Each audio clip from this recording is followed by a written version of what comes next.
अत्यंत महत्त्वाच्या अशा 5 राज्यातल्या निवडणुकांचं विश्लेषण करण्यासाठी आपण आता झी 24 तासावर आहोत आणि आता सौरभने जसे आकडे दिले त्याप्रमाणे ज्या एक्झिट पोल्सने अंदाज वर्तवले होते त्याच दिशेने साधारणपणे हे निकाल जाताना दिसतात।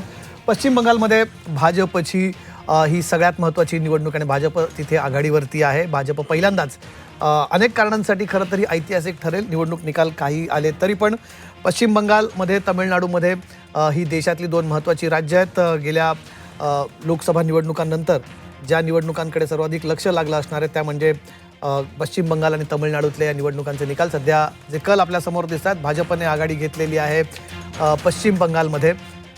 ममता बॅनर्जी स्वतः काही क्षणापूर्वी तिथे पिछाडीवरती होता, त्यांनी आता बऱ्यापैकी तिथे लीड घेतलेला आहे। तमिळनाडूमध्ये सुद्धा डीएमके आघाडीवरती आणि टीव्हीके या पक्षाने नवीन पक्षाची एंट्री झाली होती।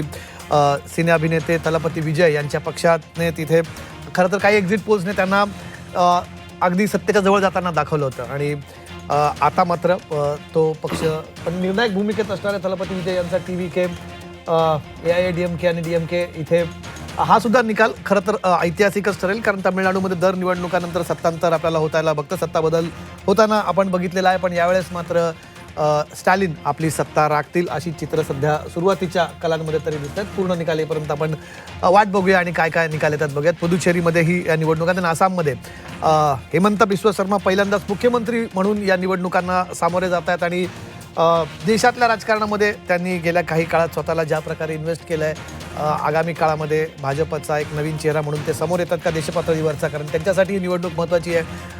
देशाचं राजकारण देशाचा राजकीय नकाशा बदलणाऱ्या जरी या निवडणुका असल्या तरी सुद्धा भाजपच्या अंतर्गत पक्षाच्या रचनेबद्दलही या निवडणुका बरंच काही ठरवून जातील।